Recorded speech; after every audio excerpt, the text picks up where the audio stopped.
the biggest reasons Grand Theft Auto 6 is already feeling different isn't just because of one huge feature or the open world. It's because hundreds of different small little details seem to work together in a way that just makes the entire world feel very believable.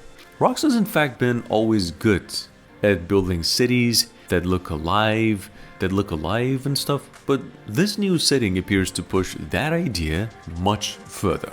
Streets are constantly busy from the trailers, beaches are packed with people, traffic behaves naturally, and every neighborhood has its own atmosphere. Like simply driving from one side of the map to the other side already looks like it's an experience of its own instead of just traveling between two different missions. In fact, the return to Vice City is another huge part of that excitement. This isn't simply the colorful city players remember from 20 years ago, it's a modern version inspired by today's Florida. It's filled with crowded highways, small coastal little towns, swamps, nightlife, luxury neighborhoods, endless stretches of coastline. Like, Rockstar isn't recreating the past, they're showing what Vice City could look like after decades of growth, making familiar places feel completely new, while still keeping the personality that made the original so memorable.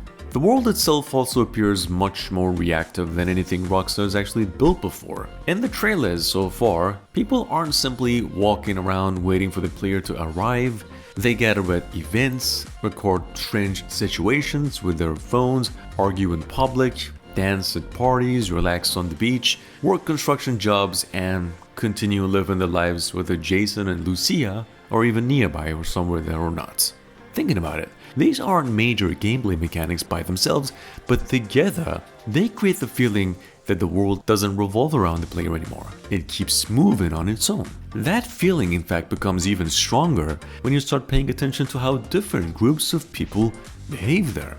Busy downtown areas are now full of commuters, tourists, delivery drivers, and people just rushing through another ordinary day of their life. Meanwhile, quieter neighborhoods feel slower and more relaxed, while beaches, marinas, and parks all have their own rhythms from morning to night. Every location appears to have its own personality instead of just using the same crowd everywhere. And that small difference, maybe, makes the entire state feel much larger than it actually is.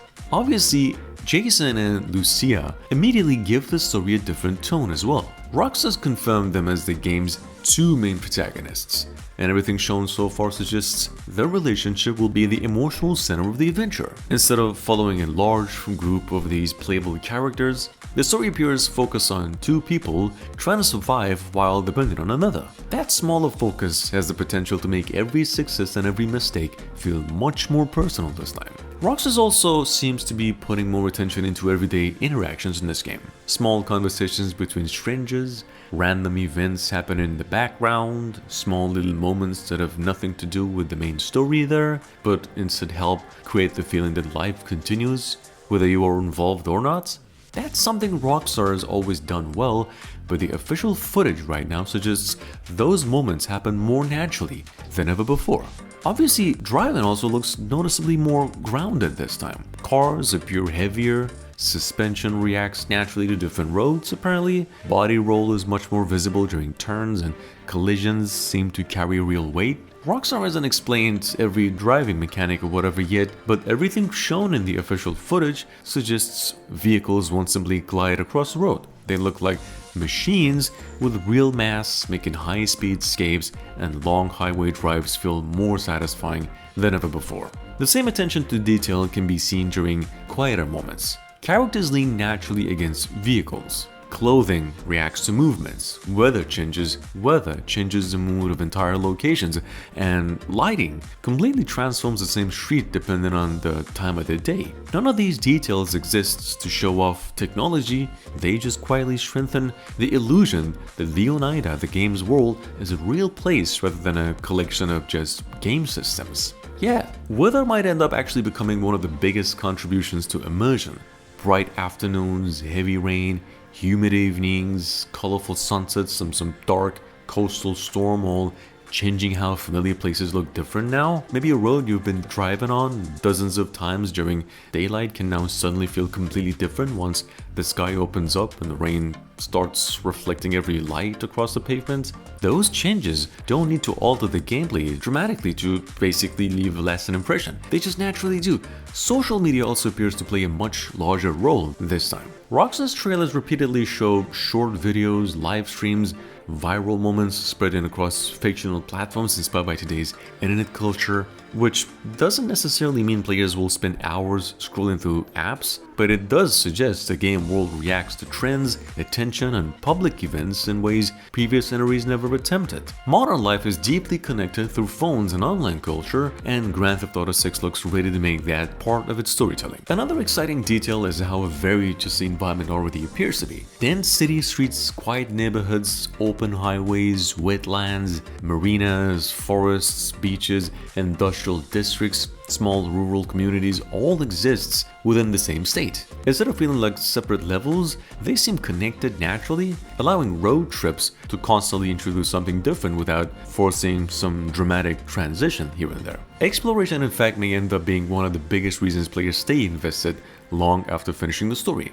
Obviously, Rockstar's always filled its worlds with interesting locations that reward curiosity, and this one already looks packed with places worth visiting simply because they just look believable. A forgotten dock, a roadside motel, an isolated fishing village, whatever. And even perhaps the most immersive thing is that Rockstar doesn't seem interested in making Leonida feel bigger just for the sake of having a bigger map. Everything shown so far points towards density instead of empty space. More people, more activity, more believable routines, more reasons to slow down and simply just observe the world itself. That's often far more memorable than adding another 100 square mile that players only drive through once. What really stands out is how confident Rockstar seems in letting ordinary moments speak for themselves. The trailers don't rely on constant explosions or action to grab attention, whatever. Instead, they spend time showing traffic, people enjoying on a beach, neighborhoods all waking up in the morning, small slices of everyday life basically. Those scenes may not look spectacular on paper, but together they create the strongest impression of all. They make Leonida feel like a place that existed before the player arrived and will continue existing after they leave. And at the end of the day, that is probably the biggest feature Grand Theft Auto 6 is bringing to the table. It's not one mechanic or another graphical upgrade, it's the idea that every system, every location, every character exists to support the same goal, making the world feel convincing enough that players naturally want to spend time inside it. And if Rockstar delivers on what its official trailers have been showing so far, this world could become one of the most believable open worlds the studio has ever created. Not because it's trying to impress players every second, but because it quietly convinces them there's somewhere worth exploring.